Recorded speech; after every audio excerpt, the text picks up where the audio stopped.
terus makanannya dari surga. Jadi ibaratnya waktu itu namanya orang makanan dari surga, yo cerdas tadi. Anak turunnya cerdas-cerdas. Andai luar kita makan langsung dari surga, kita juga pasti cerdas. Cuman kalau resiko orang cerdas ya itulah, orang cerdas itu kalau IQ-nya sudah tinggi, ya wis berengkel. Orang cerdas, orang Israel itu tetap berengkel. Assalamualaikum warahmatullahi wabarakatuh. Selamat malam, salam sejahtera. Kembali lagi di channel kami, Satu Sisi Dua Dimensi. Malam ini seperti biasa, bagi teman-teman, sahabat-sahabat, saudara-saudara yang rela dan ikhlas nonton channel kami, semoga saja Anda-Anda sekalian, saudara-saudara sekalian, diberikan keberkahan rezeki ketika Anda sekalian sakit, semoga disembuhkan oleh Allah. Ketika dalam kesulitan, semoga dimudahkan oleh Allah Subhanahu wa Ta'ala. Amin, amin ya Rabbal 'Alamin. Seperti malam sebelumnya, kita bercerita dan bercerita. Ini sambungan dari cerita kemarin tentang tabut. Sebelum kita mengungkap tabut atau tabut perjanjian, alangkah baiknya kita mengungkap atau menceritakan siapa yang membuat tabut itu, siapa sosok yang membuat tabut. Yang membuat tabut adalah beliaunya adalah Nabiullah Musa alaihissalam, yang terkenal dengan kelebihannya kalimullah. Kalimullah artinya konco omong-omongan Gusti Allah. Dari seluruh nabi yang ada di muka bumi ini, di antara 124.000 nabi dan rasul itu, hanya beliaulah yang bisa melakukan komunikasi dengan Allah secara langsung gitu. Kita akan bercerita mulai masa kecil beliau dan perjuangan beliau menjadi nabi, penderitaan, kesengsaraan beliau, sampai beliau diangkat derajatnya oleh Allah Subhanahu wa Ta'ala, kan gitu. Jadi malam ini gini, ya tentang topik kemarin kan. Topik kemarin kita bahas masalah tabut kan gitu. Jadi malam ini kita bahas orang yang bikin tabut. Ya kita ungkap sejarahnya lah, mulai beliau lahir sampai beliau jaga jadi Nabi Allah kan gitu. Ya, oke lah. Jadi seorang Musa itu dulunya berasal dari Bani Israel. Beliau anak turun Bani Israel. Israel sendiri kalau kita lihat, Israel kan sekarang nama negara, tapi dulunya itu nama sebuah suku. Isra artinya melakukan perjalanan malam. Suku itu berpindah-pindah. Orang Israel itu terkenal dari dulu, mereka berpindah dari satu sisi dan sisi lain. Dan di zaman Nabiullah Musa itu, jadi di kerajaan Fir'aun. Fir'aun itu dia dari suku Kifti Mesir, kan gitu. Dan orang-orang Israel waktu itu dijajah oleh Fir'aun. Sampai saking besarnya kekuasaan Fir'aun itu, Fir'aun memproklamirkan diri. Orang kalau sudah semua dituruti oleh Allah kan, gitu. Pengen ini dituruti, akhirnya bingung dia. Dia memproklamirkan diri jadi Tuhan, kan gitu. Saya itu Tuhan, kata Fir'aun, kan gitu. Aduh, saking sesatnya Fir'aun itu, mereka punya banyak anak buah. Punya anak buah, rata-rata anak buahnya itu dari orang-orang penyihir. Waktu itu sihir udah lama berkembang, sampai sekarang masih ada sihir itu. Jadi suatu malam Fir'aun itu bermimpi suatu saat kalau kerajaannya atau kekuasaannya akan ditumbangkan oleh seorang orang lelaki dari bangsa Israel, kan gitu kan, dari bangsa Israel. Selesai mimpi itu, dia ngumpulkan seluruh anak buahnya, ya mulai Hamam siapa itulah, ngumpul dalam satu istana, mulai ahli nujum, peramal. Akhirnya saking takutnya, Tuhan kok takut, kayak lucu tuh, dia tidak memproklamirkan diri jadi Tuhan tapi takut mati kan gitu, takut hilang. Jadi dia rapat, dari hasil rapat itu akhirnya dia ngambil keputusan. Fir'aun itu jahatnya bukan main sama Israel. Orang bangsa Israel waktu itu ditindas, dijajah, kerja gak dibayarin, suruh bikin, ya ini salah satu contoh dari peninggalan Fir'aun masa lalu kan, piramida di Giza Mesir itu. Nah tempatnya di situ waktu itu. Yaitu hasil kerja paksa, ibarat jasa orang Bani Israel waktu itu yang dijajah suruh bikin itu, salah satunya kan. Jadi dari mimpinya akhirnya Fir'aun memutuskan menyimpulkan kalau nanti suatu saat di negara kita, di Mesir, ada orang Bani Israel yang melahirkan bayi laki-laki kan dibunuh. Saking sadisnya kan, dia bikin kesepakatan. Dia cari kemana-mana, pokoknya ada anak lahir, nggak peduli dari apa, anak laki-laki yang perempuan bebas, bunuh. Jadi berita itu akhirnya nyampe lah ke seluruh pelosok negeri. Nah orang negeri situ kan ya ada Bani Israel dan orang Kifti. Kalau orang Kifti memang diistimewakan. Mulai dulu sekarang itu suku itu biasanya jadi ini siapapun yang jadi rajanya dari suku itu ya suku itu diistimewakan. Kalau suku yang terkalahkan ya akhirnya ditindas waktu itu kan. Di suatu ketika waktu itu ibu dari Nabi Musa itu mengandung kan. Dalam kandungan besarnya itu dia berpikir, saya merindukan kelahiran anak. Kalau anak ini nanti jadinya laki-laki, maka akan dibunuh oleh Fir'aun kan gitu. Kalau perempuan sih nggak masalah kan itu.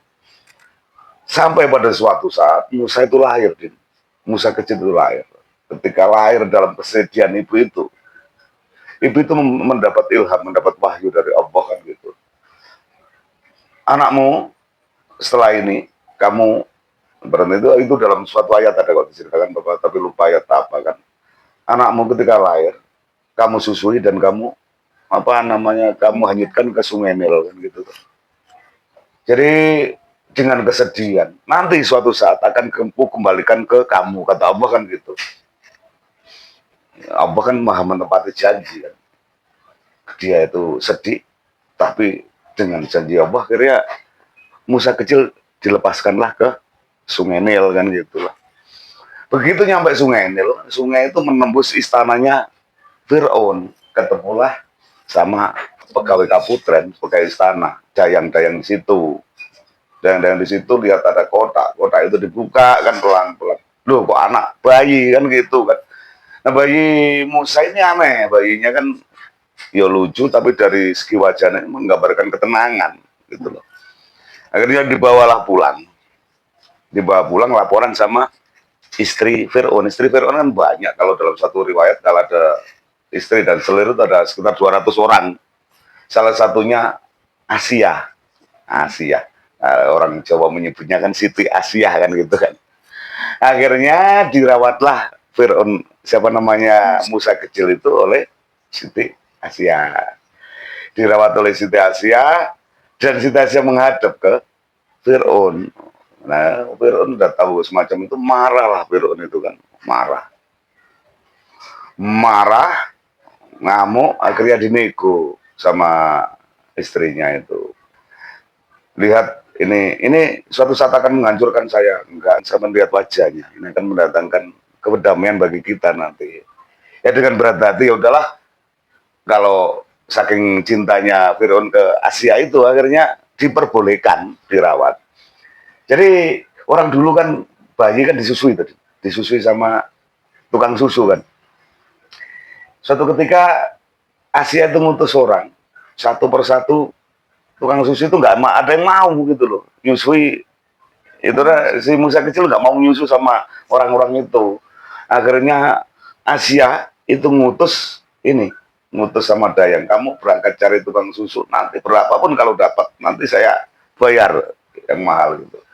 Sampailah berita ini ke telinga ibunya Musa kan gitu, ya sesuai dengan janji Allah kan dikembalikan kan gitu. Akhirnya ibu Musa itu diundang ke istana dan dia mau disusui sama ibunya Nabi Musa tadi kan gitu tuh. Akhirnya setelah ini ditawarin sama Asia, kamu apa namanya tinggal di istana saya. Oh mohon maaf, saya punya pekerjaan yang penting. Kalau saya harus tinggal di istana saya nggak bisa. Jadi boleh nggak si anak ini saya bawa pulang? Akhirnya Asia kan juga sayang banget sama Musa itu, dengan berat hati diperbolehkan. Nanti selesai menyusui mungkin ya lama menyusui sekitar 6 bulan kan, sekitar 6 bulan saya kembalikan kan gitu. Ya udah akhirnya kesepakatan bawa pulang. Itulah janji Allah. Musa itu diasuh ibunya. Setelah Musa itu diasuh ibunya, 6 bulan kemudian dia dikembalikanlah ke kerajaan Fir'aun tadi. Tentunya sambutan Asia itu senangnya minta ampun, anak 6 bulan kan lucu-lucunya kan. Akhirnya dibawa ke Fir'aun dalam satu singgasana, ngobrol-ngobrol. Coba saya gendong kata Fir'aun. Begitu digendong Fir'aun cabut jenggote. Tek, sama Musa. Cabut jenggote keluar darah waktu itu. Fir'aun ngamuk mau dipenggal anak ini, Musa kecil itu. Mau dipenggal dia sudah nyuruh prajuritnya mau menggal. Ini yang akan menghancurkan saya nanti kan gitu. Dia sudah curiga kan. Akhirnya gini, dengan rayuan Asia tadi, ini cuma anak kecil, tolonglah dimaklumi. Nanti saya punya bukti lah kalau dia punya benar-benar anak kecil, nanti kita uji lah. Kalau memang dia punya kelebihan, nanti dengan ujian saya sampai bunuh gak apa-apa, kan gitu. Akhirnya Asia itu nyiapkan roti sama bara api. Ya dengan kuasa Allah, dia merangkak yang diambil api itu. Akhirnya dimakan, nangis Musa kecil tuh. Makanya Nabi Musa itu lidahnya kebakar. Beliau mulai kecil sampai besar tuh ngomongnya agak jelas, Din. Dalam penyampaian wahyu apa itu nggak jelas kan gitu tuh. Nah, ketika itu akhirnya percaya Fir'aun. Oke lah kita rawat ini cuma anak-anak kan gitu tuh. Di suatu ketika Fir'aun diasuh sampai besar kan, sampai besar. Dia dalam istana itu siapa namanya? Musa diasuh dalam istana. Jadi dia nggak sadar musuhnya anaknya sendiri kan, anak angkatnya sendiri. Ketika masa muda Musa itu dia keluar dari sana. Ada orang Kifti sama orang apa namanya orang Israel itu berantem nggak tahu masalah apa, berantem dengan maksud melerai. Tahu-tahu dipukul lagi Kifti itu dengan satu pukulan kok mati langsung Din. Iya langsung mati. Dipukul sama Nabi Musa. Nabi Musa kecil akhirnya ya Allah gini aja kok mati ya. Ya itulah cerita yang terjadi akhirnya kedengaran sampai ke telinga Fir'aun, ini anak angkatku kok berani-beraninya membunuh orang sukuku kan gitu. Dikejarlah dia lari. Musa itu lari. Kejar, dia masih sejaga kan, masih muda dia. Lari, nggak tahu lah, mengembara sampai ke suatu daerah. Kalau nggak salah, lupa apa namanya, daerah tapi di luar dari Mesir itu, udah keluar dari Mesir. Di situ ada orang gembala, banyak gembala ngantri air, rebutan air. Itu ada dua perempuan itu. Dia diem, dia gembala juga, tapi dia diem, nggak berani ngambil air. Ditanya sama Musa, kamu kok nggak ngambil air? Aku belakangan, Pak, nunggu ini orang-orang selesai. Akhirnya dia bantu, Musa itu bantu ngambilkan air di sumur itu untuk minum ternaknya, kan gitu. Akhirnya dua perempuan itu pulang laporan ke bapaknya dan itu pasti dikejar sama Fir'aun. Iya, dalam pelarian udah jauh keluar dari negara itu kan nggak dicari lagi tuh, udah sulit. Akhirnya dia pulang laporan ke bapaknya. Ternyata dua anak perempuan tuh anak Nabi Su'eb gitu loh ceritanya kan gitu. Jadi menceritakan aku ditolong pemuda tadi kan gitu. Musa itu masih sendirian dalam ibaratnya dia ya sedih ya, belum makan belum apa akhirnya Nabi Syuaib memerintahkan dua putrinya itu, kamu cari pemuda itu undang suruh ke rumah kan gitu tuh. Akhirnya diundang kasih makan sama Nabi Syuaib. Namanya Nabi kan tahu ini calon orang besar itu tahu kan gitu tuh. Calon orang besar itu tahu. Akhirnya beliau dibimbing kan gitu tadi. Beliau gini, oke lah kamu kalau mau nak, kamu ikut sama keluarga saya kan gitu, ikut sama saya. Nanti kamu akan saya nikahkan dengan salah satu putri saya kata Nabi Syuaib. Tapi syaratnya kamu harus gembala kambing saya 8 tahun lamanya. Dan ketika kamu bisa mengembala 10 tahun itu lebih baik kan gitu. Ya udah akhirnya ngikut. Wong Nabi Musa itu nggak punya tujuan kemana-mana, dia ikut Nabi Syuaib itu. Sebenarnya Nabi Syuaib suruh gembala kan niat membimbing juga kan, Dit. Namanya Nabi ya dibimbing Nabi. Sesuai dengan ini ya. Kalau wali kan gurunya wali, Nabi ya gurunya Nabi kan itu jelas itu. Selama 10 tahun akhirnya dia dinikahkan dinikahkan oleh putrinya tadi. Dan suatu saat dia pengen kembali ke Mesir. Gitu loh. Balik ke Mesir dalam perjalanan kalau dalam perjalanan sama dia ajak istrinya diajak ke Mesir dengan tujuan ibaratnya menolong dari kaum-kaumnya, kaum Bani Israel itu yang ditolong kan.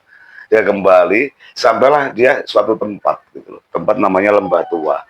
Ketika dia istirahat malam dan itulah beliau diangkat jadi nabi oleh Allah kan. di perjalanan dari Nabi Syuaib ke Mesir, diangkat jadi nabi. Allah itu memberikan mukjizat. Tongkatnya yang dipakai untuk gembala itu tetap di bawah.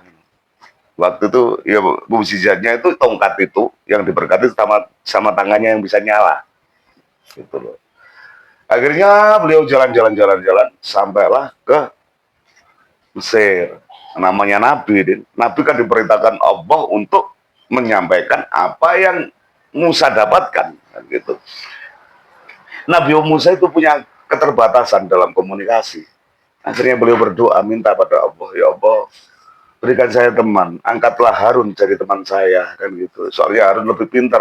Harun itu pintar dalam bernegosiasi, dalam hal penyampaian pintar. Nabi Musa itu nggak bisa, soalnya lidahnya nggak bisa ngomong, nggak jelas ngomongnya. Bilang R ya nggak bisa R. Akhirnya. Ya udahlah, Allah mengabulkan doa Nabi Musa, Harun dijadikan teman dan Harun dijadikan nabi juga, mendampingi Musa dalam menyampaikan perintah Allah itu. Perintah Allah kan diterima di situ kan, di lembah Toba itu dalam bentuk artefak yang disimpan di tabut itu loh.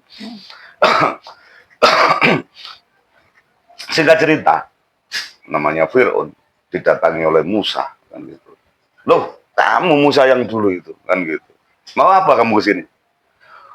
Saya adalah utusan dari Allah. Tolong kamu berhenti untuk menyatakan diri sebagai Tuhan. Kamu ikut apa yang Tuhan saya katakan. Kami, ibaratnya orang berdua kan antara Musa dan Harun. Fir'aun dengan sombongnya, akhirnya gini, Fir'aun itu ngundang. Buktikan kamu kalau memang perintahnya utusan dari Allah, buktikan kamu punya kelebihan apa. Saya punya ratusan tukang sihir kan gitu. Akhirnya tukang sihir itu dipanggil lah kan sama Fir'aun ngumpul. Dia melempar tali kecil dilempar. Begitu dilempar tali itu jadi ular kan. Nah, jadi ular dan Fir'aun, Nabi Musa itu ya namanya nabi ya. Ini caranya gimana kan beliau juga nggak tahu. Akhirnya ada wahyu, berarti ada perintah dari Allah. Musa lemparkan tongkatmu. Akhirnya tongkat itu dilempar jadi ular. Ular yang lebih besar dimakan semuanya itu ular-ular kecil.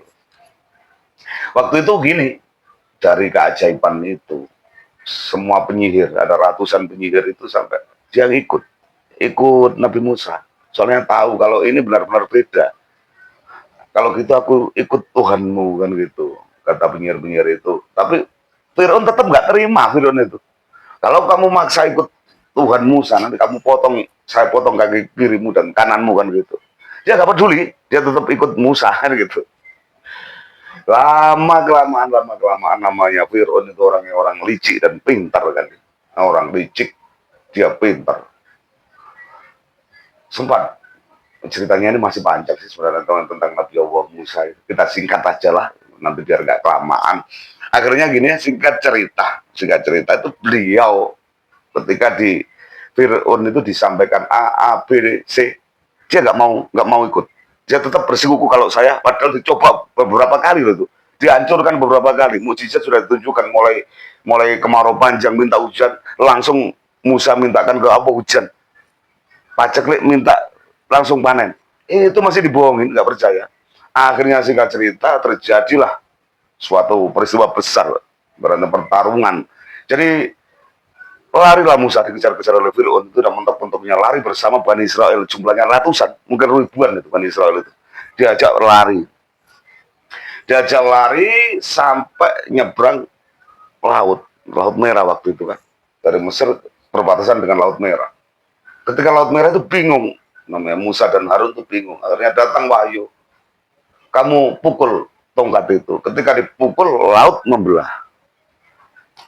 Akhirnya lewatlah antara Nabi Musa beserta umatnya Bani Israel tadi lewat. Setelah lewat, nyampe sana, Fir'aun masih di tengah-tengah. Dia pukul lagi, kan gitu. Suruh pukul lagi. Ketika dipukul, air jadi satu. Fir'aun beserta pasukannya tenggelam. Di sela-sela nafas terakhir, Fir'aun baru ngomong, aman tuh bilobi Musa wa Harun. Kalau gitu saya percaya Tuhannya Musa dan Harun. Tapi nafas sudah ditenggorokan, udah telat.